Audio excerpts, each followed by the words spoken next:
ওয়ারাহমাতুল্লাহি ওয়া বারাকাতুহু। সবাই কেমন আছেন?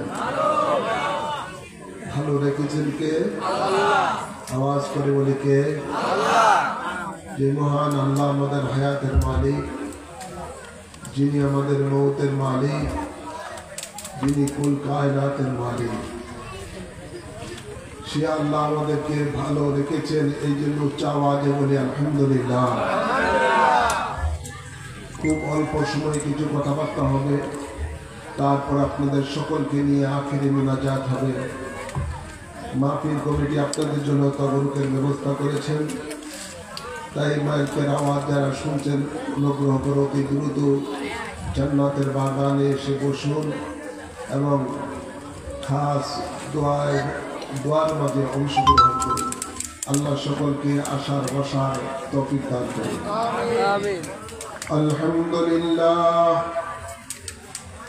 আলহামদুলিল্লাহি রাব্বিল আলামিন খালিকিস সামাওয়াতি ওয়াল আরদিন والصلاة والسلام على سيد الأنبياء والمرسلين ورحمة للعالمين وشفيع المذنبين وسراج السالكين ومصباح المقربين وخاتم النبيين سيدنا ومولانا ومرشدنا محمد وعلى آله وأصحابه أجمعين. أما بعد فأعوذ بالله من الشيطان الرجيم. بسم الله الرحمن الرحيم. يا أيها الذين آمنوا لا ترفعوا أصواتكم فوق صوت النبي ولا تجهروا له بالقول كجهر بعضكم لبعض أن تحبط أعمالكم وأنتم لا تشعرون. إن الله وملائكته يصلون على النبي يا أيها الذين آمنوا صلوا عليه وسلموا تسليما. اللهم صل على سيدنا مولانا محمد وعلى آل سيدنا محمد. اللهم صل على سيدنا مولانا محمد وعلى آل سيدنا مولانا. لكو কোটি সালাম জানাই নূর নবীজির কদমে, এই গোলামদের পার করিয়েন রোজ হাশরের ময়দানে। আল্লাহুম্মা সাল্লি আলা সাইয়্যিদিনা মাওলানা মুহাম্মদ ওয়ালা আলি সাইয়্যিদিনা। বলগাল উলা বিকামালিহি কশফত দুজা বিজামালিহি حسنت جميع خصاله صلوا عليه وآله.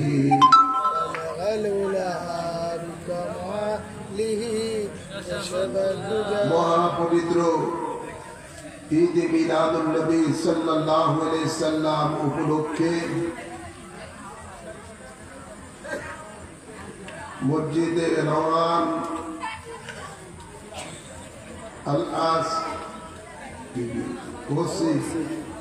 ওসি 3 নম্বর হাজীগঞ্জ পৌরসভা এর সম্মুখে আয়োজিত আজকের এই 30তম বার্ষিক আজিম শান ওয়াজ ও দোয়ার মাহফিল। উক্ত মাহফিলের সভাপতি বিশিষ্ট ব্যক্তিত্ব রাজনীতিবিদ কাজী মোহাম্মদ হাবিবুর রহমান আপনাদের সামনে ইতিপূর্বে ওয়াজ করেছেন। বিশিষ্ট আলেম দ্বীন হযরতুল্লাহ আল্লামা মাওলানা মুফতি জহিরুল ইসলাম ফরিদী সাহেব ওয়াজ করেছেন। বিশিষ্ট আলেম দ্বীন হযরতুল্লাহ আল্লামা মাওলানা মুফতি আবুল হাশিম শাহ নিয়াজি সাহেব সহ অন্যান্য উলামায়ে কেরাম উপস্থিত। আল্লাহ প্রেমিক, নবী প্রেমিক, ওলি প্রেমিক, দিনদার মুমিন মুসলমান বাবারা, ভাইয়েরা, পর্দার আড়ালে মা ও বোনেরা, আসসালামু আলাইকুম ওয়া রাহমাতুল্লাহি ওয়া বারাকাতুহু। আসুন আমরা মহান রব্বুল ইজ্জতের দরবারে শুকরিয়া আদায় করি, যিনি আমাদের সকলকে প্রতি বছরে ন্যায় এবারও উক্ত মসজিদের সামনে কোরআন সুন্নাহর আলোচনা শোনার জন্য ঈদ মিলাদুন নবী সাল্লাল্লাহু আলাইহি সাল্লামের মাহফিলে আসার বসার তৌফিক দান করেছেন। এই জন্য সকলে উচ্চ আওয়াজে পড়ি আলহামদুলিল্লাহ। অসংখ্য অসংখ্য দুরূদ ও সালাম পেশ করছি ওই নবীর কদম মুবারকে, যে নবী বলেন, ঘোষণা দিচ্ছেন, ইন্নাল্লাহা কাদ রাফা লিয়াদ দুনিয়া মা হুয়া কাইমুন ফিহা ইলা ইয়াউমাল কিয়ামাতি কাআন্নামা আনজুরু ইলা কাফি হাযা। যে নবী ঘোষণা দিচ্ছেন যে নিশ্চয়ই আল্লাহ তাআলা গোটা পৃথিবীটাকে আমার হাতের তালুর মতো করে দিয়েছেন, আমি দেখতেছি, কিয়ামত পর্যন্ত দেখতে থাকবো। যে নবীর সামনে আমরা সকলে উপস্থিত আছি, আলহামদুলিল্লাহ বলেন, আছি না নাই? যে নবী আমাদেরকে এখনো রওজা মুবারক থেকে আমাদের সকলকে দেখেন, কারা কারা ঈদ মিলাদুন নবীর মাহফিলে বসা আছে, কারা নবীর শান ও মান শোনার জন্য বসা আছে।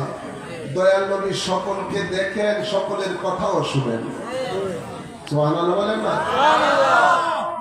যে নবীকে আল্লাহ তাবারক ওয়া তাআলা গোটা জমিনের জন্য হাজির ও নাজির করে প্রেরণ করেছেন, যাকে আল্লাহ শফিউল মুজনামিন করে প্রেরণ করেছেন, যাকে হায়াতুন নবী করে প্রেরণ করেছেন, যাকে আল্লাহ অদৃশ্যের জ্ঞান দান করেছেন, যাকে আল্লাহ তার নিজ নূর হতে সৃষ্টি করেছেন, সুবহানাল্লাহ বলেন।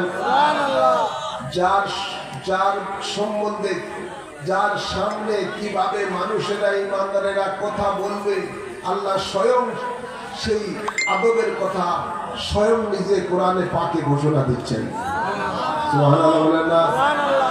সেই নবীর উম্মত হয়ে আমরা খুশি না বেজার?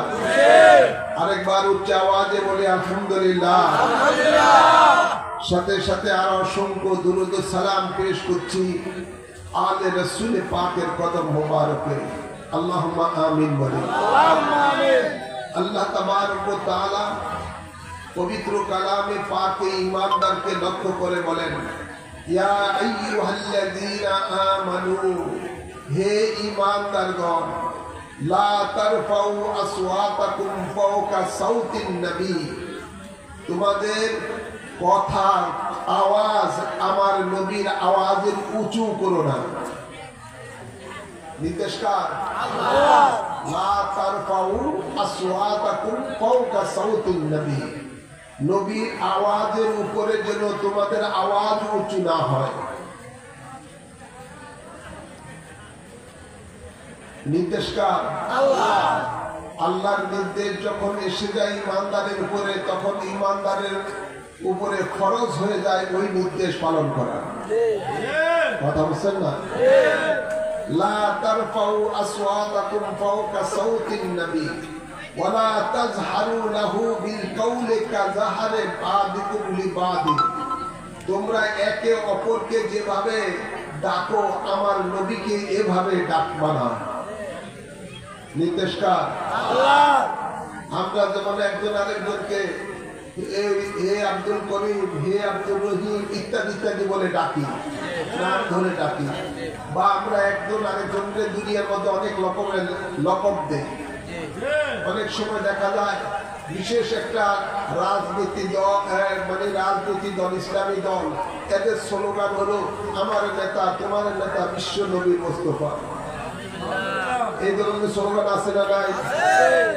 এমনকি বিভিন্ন অনেক সময় বিভিন্ন মিশুকের পিছনে তারা লিখে দেয় এটা যে আমার নেতা অমুক, মানে হুজুর সাল্লাল্লাহু আলাইহি ওয়াসাল্লামের নাম মুবারক নয়। তো আমাদের সমাজের মধ্যে দেখা যায় যারা আল্লাহর নবীকে নেতা বলে, আবার তাদের সংগঠনের যিনি প্রধান তাকেও নেতা বলে। আছে না নাই? বলেন। তো এমন কোন শব্দ ব্যবহার করা যাবে না যে শব্দ আমরা পরস্পরের মধ্যে ব্যবহার করি। এই জন্য আল্লাহ বলেন তোমরা একে অপরকে যেভাবে ডাকো আমার নবীকে এভাবে ডেকো না। নির্দেশ কার? আল্লাহ। নির্দেশ আল্লাহ। এরপরে আল্লাহ তাবারক ওয়া তাআলা ইরশাদ করেন কি শুনেন, ওয়ালা তাযহারু লাহু বিল কাওলি কাযাহরি বাদিকুম লিবাদিন আন তাহবাতা আমালুকুম ওয়া আনতুম লা তাশউরুন। আল্লাহ তাবারক ওয়া তাআলা বলেন যদি তোমরা আমার নবীর কণ্ঠের উপরে তোমাদের কণ্ঠকে উঁচু করো, তোমরা পরস্পরের মধ্যে একজন আরেকজনকে যেভাবে ডাকো আমার নবীকে যদি সেভাবে ডাকো, আল্লাহ বলেন আনতাহবাতা আমালুকুম, তোমাদের জীবনের সকল বন্দেগীকে আমি ধ্বংস করে দেব। নাউযুবিল্লাহ বলতেন না? আওয়াজ করে বলেন না। আমাদের নামাজ বলেন, রোজা বলেন, হজ বলেন, যাকাত বলেন, টুপি বলেন, দাড়ি বলেন, জুব্বা বলেন, নেসুআম বলেন, যত রকমের দান সদকা বলেন, যত রকমের নেক আমল আছে আল্লাহ বলেন সমস্ত নেক আমলগুলো আমি তোমাদের ধ্বংস করে দিব। তোমরা তাহা উপলব্ধি করতে পারবা না। অর্থাৎ তার জীবনটা যে আল্লাহ জাহান্নাম জান্নাতি থেকে জাহান্নামী বানিয়ে দিয়েছে, তার জীবনে আর তওবা করার সুযোগ পাবে না, এমন অবস্থা আল্লাহ করে দিবে। তো এই কঠিন নির্দেশনা আল্লাহর পক্ষ থেকে এসেছে যে ইমানদারের প্রতি, যে আমার নবীর সাথে যাকে সৃষ্টি না করলে আমি আসমান সৃষ্টি করতাম না, লাউলা কালামা খালাকতুল আফলাক, আল্লাহ বলেন যাকে সৃষ্টি না করলে আমি জমিন সৃষ্টি করতাম না,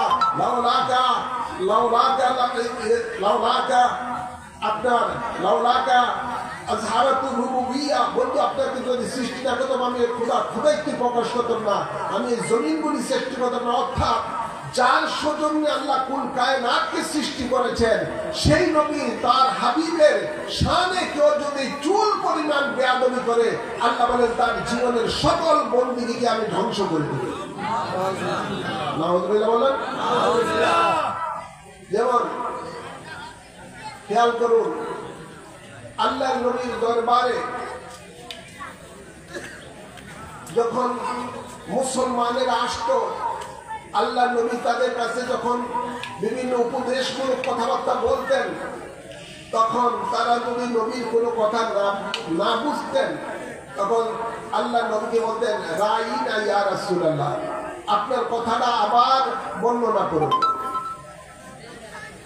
আর ইহুদিরা যখন নবীর কাছে আসতেন, তো তারাও ইচ্ছাকৃতভাবে নবীকে বলতেন রাইনা, রাইনা ইয়া রাসূল, রাইনা ইয়া মুহাম্মদ ইত্যাদি। তো রাইনার এক অর্থ হলো রাখাল। কি রাইনার এক অর্থ হলো ইহুদিদের ভাষায় রাখাল। তো ওরা যখন নবীকে বলতো রাইনা, মনে মনে খেয়াল থাকতো নবীকে রাখাল বলে আখ্যায়িত করতো। কিন্তু আল্লাহ তাবারক ওয়া তাআলা মনের কথা জানে কি জানে না? আওয়াজ করবেন না, জানে কি জানে না? আল্লাহ সকলের মনের কথা জানেন। তিনি আলিমুস সুদূর, তিনি অন্তর্যামী। ঈমানদারেরা তো তাদের খোলা মনে বলতেছেন রাইনারে কত হলো, আপনার কথা আবার পুনরাবৃত্তি করুন। কিন্তু ইহুদিদের নবীদের ভাষায় রাইনা বলা হয় রাখালকে। তারা নবীকে রাখাল বলে তাচ্ছিল্য করত, নবীকে ছোট মনে করত। এই খেয়ালে নবীকে রাইনা বলতো। আল্লাহর সাথে সাথে ওহী নাযিল করে দিলেন, ইয়া আইয়ুহাল্লাযীনা আমানু লা তাকুলু রাইনা ওয়া কুলু উনজুরনা ওয়াসমাউ। সুবহানাল্লাহ। আল্লাহ তাবারক ওয়া তাআলা বলেন, হে ঈমানদারগণ, তোমরা আমার নবীকে রাইনা বলে ডাকবা না, রাইনা বলে ডাকবা না, বরং আমার নবী যদি নবীর কথা যদি তোমরা না বুঝো তখন তোমরা বলবা উনজুরনা, ওগো নবী আমাদের প্রতি আপনি কৃপা দৃষ্টি করে দয়ার দৃষ্টি করুন। অথবা আল্লাহ বলেন ওয়াসমাউ, আমার নবী যখন কথা বলে তখন তোমরা গভীরভাবে শুনে থাকো, যাতে করে আমাকে আমার নবী দ্বিতীয়বার আমার নবীকে না হয় বলতে, দ্বিতীয়বার যেন বলা না লাগে, তোমরা গভীর মনোযোগ সহকারে শুনবা। ভাইরা আমার, বাবার আমার, তো এই নবীর সাথে আচরণ চুল পরিমাণ কেউ যদি বেয়াদবিমূলক শব্দ ব্যবহার করে, সাথে সাথে আল্লাহ তাবারক ওয়া তাআলা তাদেরকে ঈমানদার থেকে খারিজ করে দেন। কি করে দেন? জোরে বলুন না, কি করে দেন? খারিজ করে দেন। আরেকটি ঘটনা শুনুন। আল্লাহর নবী রাহমাতুল্লিল আলামিন তবুকের যুদ্ধের দিকে যাচ্ছিলেন। গরমকাল ছিল। আল্লাহর নবী হেঁটে যাচ্ছেন, পিছনে সাহাবায়ে কেরাম। বেশ কিছু দূর যাওয়ার পরে সাহাবীদের মধ্যে কিছু লোক পিছনে থেকে পরস্পরের মধ্যে কথা বলতেছেন যে মুহাম্মদ সাল্লাল্লাহু আলাইহি ওয়াসাল্লাম অল্প সংখ্যক মুসলমান নিয়ে কিভাবে বিশাল কাফের বাহিনীর সাথে জয় লাভ করবে, এটা কি সম্ভব? এটা তো সম্ভব নয়। এই বলে তারা পরস্পরের মধ্যে হাসি ঠাট্টা করা শুরু করলেন, মানে হাসতে লাগলেন, আল্লাহর নবীর কর্মের উপরে উপহাস করতে লাগলেন। এই রিপোর্ট রাসূলে পাকের কাছে যখন এসে গেল, আল্লাহর নবী তাদেরকে ডাকালেন, জিজ্ঞাসা করলেন। নবী বললেন, তোমরা কি আমাকে নিয়ে ঠাট্টা করতেছো? তারা বললেন, ইয়া রাসূলুল্লাহ সাল্লাল্লাহু আলাইহি ওয়াসাল্লাম, আল্লাহর কসম করে বলি আপনাকে নিয়ে আমরা কোনো ঠাট্টা করি না, কথা বলতেছি, কথার চলে কথা এসে গেছে। আপনি অল্প সংখ্যক মুসলমান বাহিনী নিয়ে কিভাবে আপনি কাফেরদের সাথে, বিশাল কাফের বাহিনীর সাথে জয়লাভ করবেন? এর মধ্যে আমাদের হাসি এসে গেছে। ভাইরা আমার, আল্লাহ তাবারক ওয়া তাআলা সব কিছু দেখেন, জানেন। তখনই আল্লাহ তাবারক ওয়া তাআলা জিবরিল আমিনকে পাঠিয়ে দিলেন। আল্লাহ তাবারক ওয়া তাআলা বলেন, বন্ধু আমার, আপনি তাদেরকে বলুন, কুল আবিল্লাহি ওয়া আয়াতিহি ওয়া রাসূলিহি কুনতুম তাস্তাহসিউন লা তা'তাযিরু কাদ কাফারতুম বা'দা ঈমানিকুম। সুবহানাল্লাহ।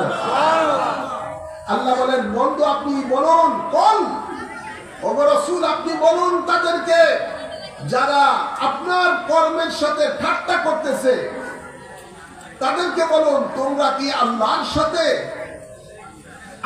সাথে ঠাট্টা করতেছো? আল্লাহর কোরআনের সাথে ঠাট্টা করতেছো? আল্লাহ রাসূলের সাথে ঠাট্টা করতেছো? খেয়াল রাখবেন, তারা শুধুমাত্র ঠাট্টা করে, ঠাট্টা ডাইরেক্ট নয়, ইনডাইরেক্ট নবীর কর্মের সাথে ঠাট্টা করছিলেন, হাসতেছিলেন। আল্লাহ এই আয়াতে কারিমার মধ্যে বলতেছে, আমার নবীর সাথে ঠাট্টা করা মানে আমি আল্লাহর সাথে ঠাট্টা করা। নবীর সাথে ঠাট্টা করা মানে কোরআনের সাথে ঠাট্টা করা। নবীর সাথে বেয়াদবি করা মানে আল্লাহর সাথে বেয়াদবি করা। নবীর সাথে বেয়াদবি করা মানে কোরআনের সাথে বেয়াদবি করা। এই জন্য আল্লাহ বলেন, কুল আবিল্লাহি ওয়া আয়াতিহি ওয়া রাসূলিহি কুনতুম তাস্তাহসিউন, তোমরা কি আল্লাহর সাথে, আল্লাহর কোরআনের সাথে, আল্লাহর রাসূলের সাথে ঠাট্টা করতেছো? এবার আল্লাহ তার জবাব দিচ্ছেন, লা তা'তাযিরু, কোনো বাহানা চলবে না, কোনো বাহানা, লা তা'তাযিরু, কোনো বাহানা চলবে না। কাদ কাফারতুম বা'দা ঈমানিকুম, তোমরা কুফরি কলেমা বলেছো ঈমানের পরে, অর্থাৎ তোমরা ছিলে ঈমানদার, আমার নবীর সাথে ঠাট্টা করার কারণে এটা হলো কুফরি।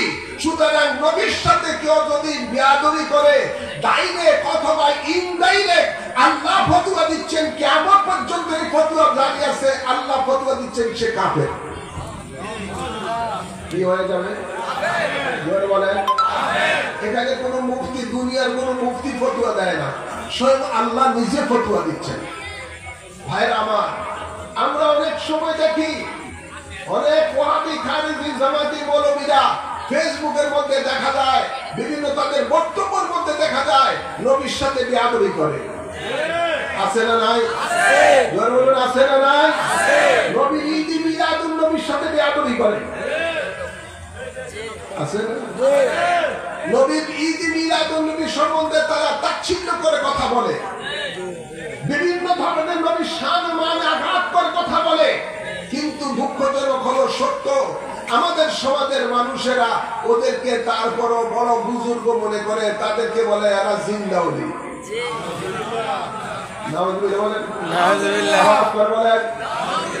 মনে রাখবেন, নবীর শানে চুল পরিমাণ কেউ যদি বেয়াদবি করে ডাইরেক্ট অথবা ইনডাইরেক্ট, সেই ব্যক্তির সাথে সাথে কাফের হয়ে যাবে। এটা আল্লাহর নির্দেশ। এই ফতোয়া কার? এই ফতোয়া আল্লাহর ফতোয়া। এটা কোনো দুনিয়ার মৌলবীদের ফতোয়া নয়, এটা আল্লাহর স্বয়ং ফতোয়া। তাই ভাইয়ের আমার, আপনাদেরকে শুধু বলতে চাই এটুকুই যে আজকে বাংলাদেশের মধ্যে এক দল বের হয়ে গেছে, যেগুলোকে আমরা সালাফি বলি, যেগুলো মযহাব মানে না, লামযহাবী, যেগুলো আব্দুল ওয়াহাব নজদীর মতাদর্শের অনুসারী এবং বাতিল মতবাদের অনুসারী। এদের কাজই হলো নবীর শান ও মানের মধ্যে শুধু কেচি চালানো। নবীর শান ও মানকে কিভাবে খাটো করা যায় সেই চিন্তা ভাবনা তাদের মধ্যে রয়েছে। নাউযুবিল্লাহ বলেন, আওয়াজ করে বলেন নাউযুবিল্লাহ।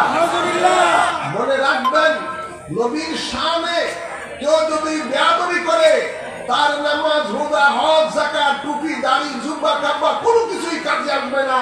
সে সাথে সাথে কাফের হয়ে যাবে, চিরকাল জাহান্নামে জ্বলবে। তাই নবীকে মানার নাম হলো ঈমান। মনে রাখবেন, নবী বলেন মান আসানি ফাকাদ আসা আল্লাহ। যে আমার সাথে বেয়াদবি করে সে যেন আল্লাহর সাথে বেয়াদবি করে। নাউযুবিল্লাহ। নবীর সাথে বেয়াদবি করা মানে আল্লাহর সাথে বেয়াদবি করা। হুঁশিয়ার, সাবধান। নবীর শানে চুল পরিমাণ বেয়াদবি করলে তার কোনো রক্ষা নাই। আপনারা দেখেছেন চাঁদপুরের মধ্যে ওই বিল্লাল তরকারি বেচে, ভ্যানের গাড়ির উপরে বিল্লাল, সে চাঁদপুরের ওখানে ওয়াহাবী মৌলবী নবীর শানে বেয়াদবি করেছে মসজিদের মধ্যে। জুমার আলোচনায় বেয়াদবি করছে, তার সহ্য হয় না, সে তারে ধরে একদম কুবায়া তার কান ভরে দিচ্ছে। ঠিক না? মারা যায় ও স্পষ্ট বলে দিয়েছে যে আমার এটা সহ্য হয় না, আমার নবীর সাথে বেয়াদবি করে, আমার এটা সহ্য হয় না। তাই স্যার আমি নিজে সজ্ঞানে তাকে আমি এই আঘাত করছি। ভাইয়ের আমার, বাবার আমার, আমরা দেখতে পেলাম আল্লাহর খাস রহমতে যে ব্যক্তিটা, যে লোকটা একটা গরিব মানুষ, অথচ তার চেহারার মধ্যে নূর আছে। সুন্নি যারা, নবীর প্রেমিক যারা, তাদের চেহারাতে নূর থাকে।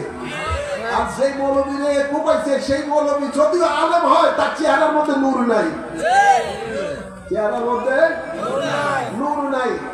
এখন তো আল্লাহর রহমতে গত সপ্তাহে সেই বিল্লাল জামিনে মুক্তি পেয়ে গেছে। সুবহানাল্লাহ বলেন না? তো এই অবস্থা হলো, নবীর প্রেমিক যারা, তারা কখনো নবীর সাথে বেয়াদবি করা এটা বরদাস্ত করতে পারে না। ঠিক না?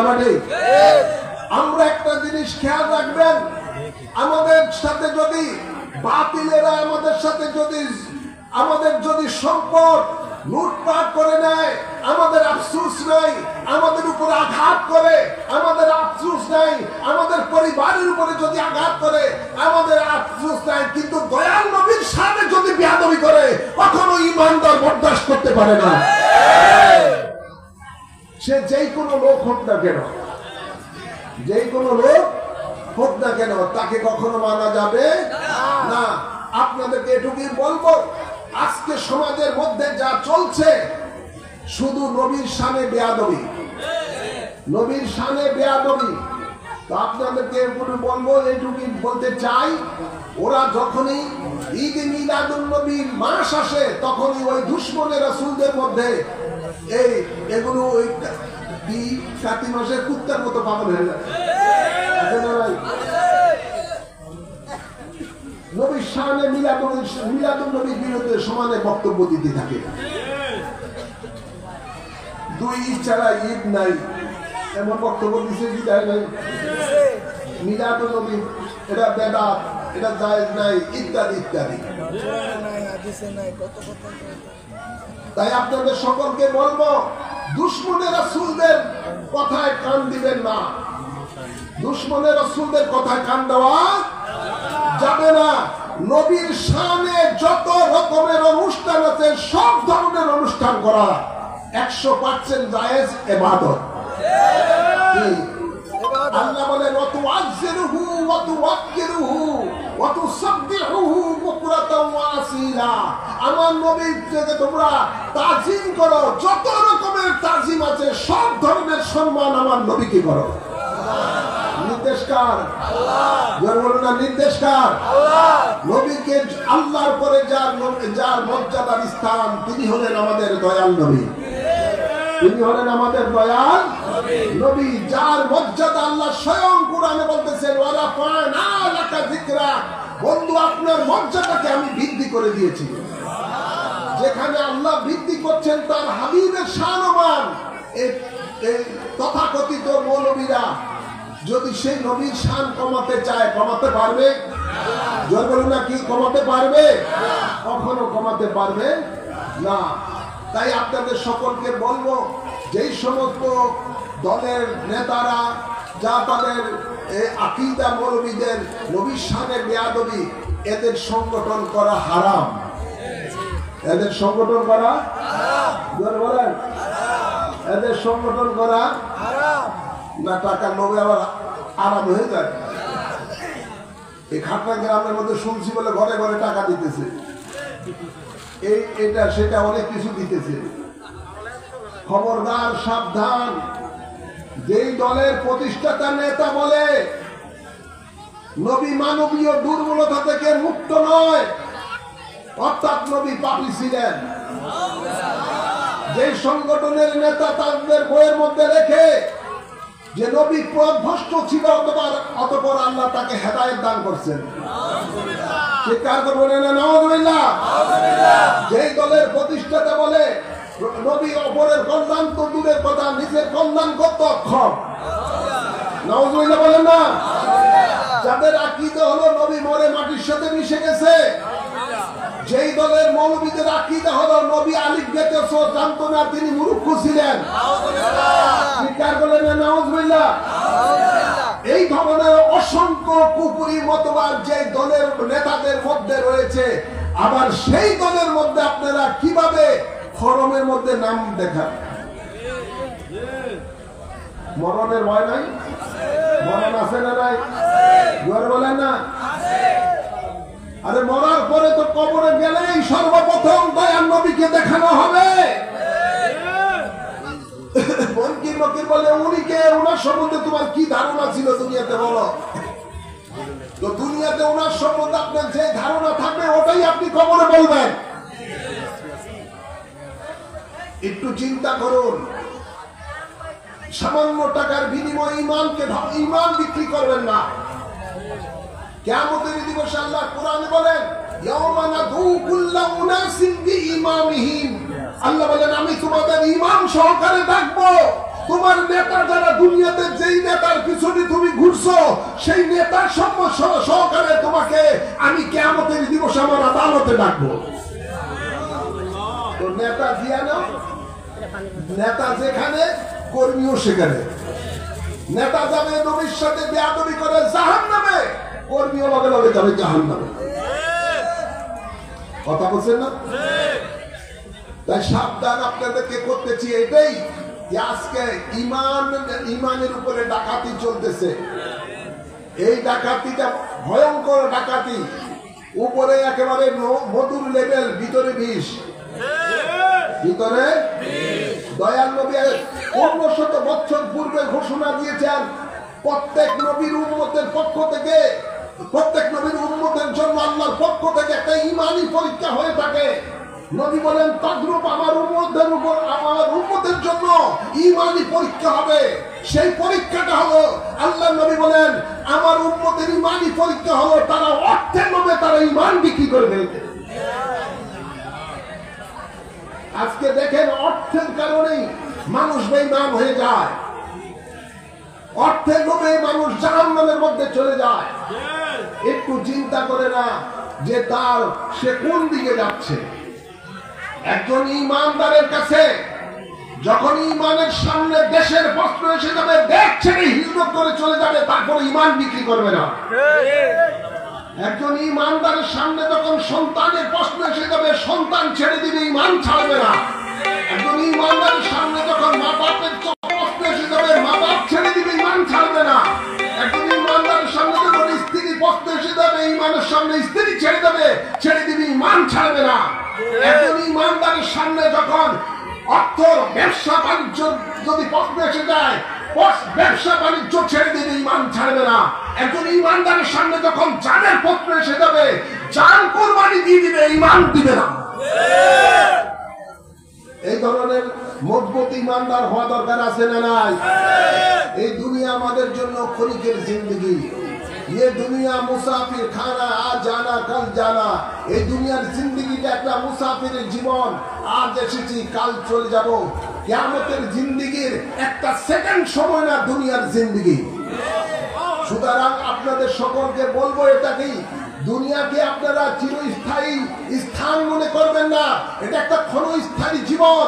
এই জীবনের মধ্যে আপনার ডাইনে বায়ে সামনে পিছনে চতুর্দিক দিয়ে আপনার ঈমানের দুশমন রয়েছে। একটা হলো শয়তান, আরেকটা হলো মানবরূপী শয়তান। একটা জিন রূপী শয়তান, আরেকটা হলো মানবরূপী শয়তান। এরা চতুর্দিক দিয়ে বিভিন্ন ভাবে আপনাকে বিভ্রান্ত সৃষ্টি করতে যাবে, আপনার ঈমানকে লুটার জন্য চেষ্টা করবে। আপনাকে সেই সময় সাবধানতা অবলম্বন করে কি করতে হবে? আল্লাহ তাবারক ওয়া তাআলা কোরআনে পাকে ইরশাদ করেন, ইয়া আইয়ুহাল্লাযীনা আমানু তাকুল্লাহা ওয়া কুনু মা'আস সাদিকিন। হে ঈমানদারগণ, তোমরা আমি আল্লাহকে ভয় করো এবং আমার সত্যবাদী বান্দাদের সাথে তোমরা মিশে থাকো। সুবহানাল্লাহ বলতেন না? আর সেই সত্যবাদী বান্দা তারা যাদের উপরে আল্লাহর নিয়ামত রয়েছে। আল্লাহ বলেন আল্লাযীনা আন'আমা আল্লাহু মিনান নাবিয়িনা ওয়াস সিদ্দিকিনা ওয়াশ শুহাদা'i ওয়াস সালিহিন। আমার নিয়ামতপ্রাপ্ত ব্যক্তিরা হলো নবীগণ, সিদ্দিকগণ, শহীদগণ, ওলিগণ। সুবহানাল্লাহ বলতেন না? সেই আল্লাহর মাহবুব বান্দাদের সাথে আমাদেরকে মিশে থাকতে হবে। তাহলে আপনার শয়তান, মানবরূপী শয়তান, জিনরূপী শয়তান আপনার আমার ঈমানকে নষ্ট করতে পারবে না। আজকে সারা বাংলাদেশের মধ্যে এই মানবরূপী শয়তানেরা তাদের টার্গেটই হলো আল্লাহর মাহবুব বান্দাদের নাম নিশানা মিটিয়ে দেওয়া। বলেন তৌহিদি জনতা নাম দিয়ে জায়গায় জায়গায় ওলি আল্লাহর মাজারগুলিকে ভাঙে। তাদের উদ্দেশ্য হলো আল্লাহর নেককার বান্দা যাদের সংস্রবে থাকার জন্য আল্লাহ নির্দেশ দিয়েছেন, যাদের সোহবতে থাকার জন্য আল্লাহ নির্দেশ দিয়েছেন, ওদের সাথে মিশে থাকার জন্য আল্লাহ নির্দেশ দিয়েছেন আল্লাহর মাহবুব বান্দা, তাদেরকেই তাদের নাম নিশানা মিটিয়ে দেওয়ার জন্য ষড়যন্ত্র করতেছে। এরা তো শুরু করছে, প্রায় 100-র উপরে ভাঙলো। ভবিষ্যতে এরা খোদা না করুক, এরা যদি আপনাদেরকে ধোঁকা দিয়ে ক্ষমতায় যায়, তাহলে এই দেশের মধ্যে কোন ওলি আল্লাহর নাম নিশানা রাখবে না, নবীর শানে জশ্নে জুলুস করতে দিবে না, নবীর শানে মিলাদুন নবী মাহফিল করতে দিবে না, নবীকে দাঁড়িয়ে সালাম দেওয়া, তারা সালাম মিলাদ কিয়াম পর্যন্ত করতে দিবে না। ওরা ওই জাতি যারা মানুষ মারা গেলে আমরা যেরকম জানাজার পরে মুনাজাত দেই, তারা সেই মুনাজাতও করতে দিবে না, ফাতিহা করতে দিবে না, কোনো কিছুই করতে দিবে না। ওরা ওই জাতি, এরা হলো ইহুদি জাতি। এরা হলো, জোরে বলেন না, এরা ইহুদি। এদের প্রত্যেকগুলি ইহুদিরা আজকে তাদেরকে টাকা দিচ্ছে। আজ আপনারা দেখেন, আপনাদেরকে বলতে চাই এটাই, বাংলাদেশ আজকে একটা গভীর ষড়যন্ত্রের মধ্যে রয়েছে। ইহুদি নাসারাদের টার্গেট হয়েছে বাংলাদেশ। আপনারা দেখেন, যারা আমাদের এই দেশের স্বাধীনতার বিরোধিতা ছিল, আমাদের মুক্তিযুদ্ধে যারা করেছেন, এদেরকে দমানোর জন্য আমেরিকা ৭০ বহর পাঠাইছে ১৯৭১ সালে। বুড়ারা জানা আছে তো, ইতিহাস জানা আছে তো। ৭০ বহর পাঠিয়েছে, যারা আমাদের ওই সময় আমাদের এই দেশের স্বাধীনতার স্বীকৃতি দেয় নাই। সেই আমেরিকা এখন সুকৌশলে বাংলাদেশের মধ্যে ঘাঁটি করতেছে। সেন্ট মার্টিন অলরেডি তাদের কবজা নিয়ে গেছে। বাংলাদেশের কোন জনগণকে সেন্ট মার্টিন যেতে দেয় না।